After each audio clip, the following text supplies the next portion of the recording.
Laurence. Je voulais savoir qu'est-ce que vous prévoyez de faire un petit peu au niveau solidarité, un peu plus de lien entre les gens. Quel est votre programme là-dessus? Merci. Bonjour Laurence. Pour répondre aux attaques incessantes à l'encontre de notre modèle social, qui se matérialisent par des crises dans l'hôpital, par des crises dans l'école publique et dans de nombreux autres secteurs de la sphère publique, nous développerons une politique ambitieuse en matière de solidarité à l'échelle locale. D'abord, nous soutiendrons les jeunes actifs, les familles monoparentales et les familles à faible ou moyen revenu dans leur accès à un logement mixte, solidaire et participatif, comme l'exige la loi. Nous soutiendrons également une éducation de qualité pour tous, en recourant au quotient familial pour l'accès aux activités de loisirs, qu'elles soient culturelles, artistiques ou sportives.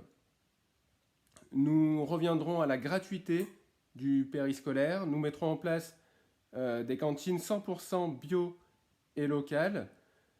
Nous allouerons un budget participatif au conseil municipal des jeunes afin qu'ils puissent matérialiser un skatepark, un nouveau skatepark, un chemin de bosse et un véritable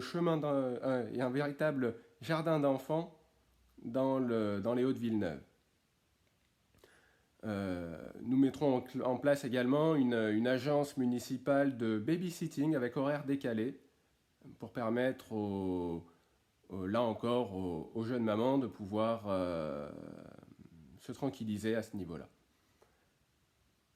Nous romprons avec l'isolement qui est trop installé dans la ville. La ville a perdu 1000 habitants depuis le dernier recensement. C'est une ville qui vieillit.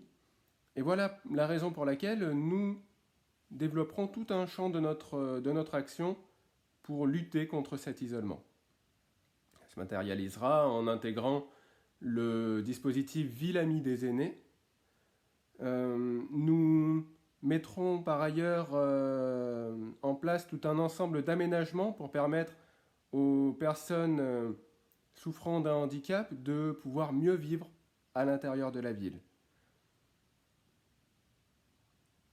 Pour recréer du lien dans les quartiers, nous mettrons en place un système de voisins solidaires qui permettra de renouer le dialogue à l'intérieur de nos quartiers.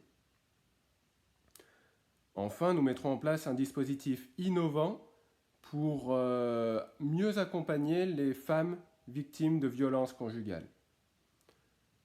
Dans un autre domaine, mais qui touche finalement également aux solidarités, nous investirons totalement le champ de l'économie sociale et solidaire en ouvrant une maison spécifiquement pour les porteurs de projets, qui sont finalement aussi les créateurs d'emplois, sous forme de SCOP, d'associations ou d'entreprises coopératives. Enfin, nous assurerons la sécurité en mettant en place une police de proximité, notamment le week-end, et en mettant en place une plateforme ainsi qu'une application pour que les citoyens eux-mêmes puissent signaler les incivilités dont ils sont témoins, ce qui permettra par la suite aux services municipaux d'intervenir rapidement et de manière efficace. Je terminerai en évoquant les animaux et notamment le fait que nous mettrons en place des jardins canins pour permettre aux animaux de compagnie de pouvoir s'ébattre et pouvoir ainsi éviter les déjections sur la voie publique.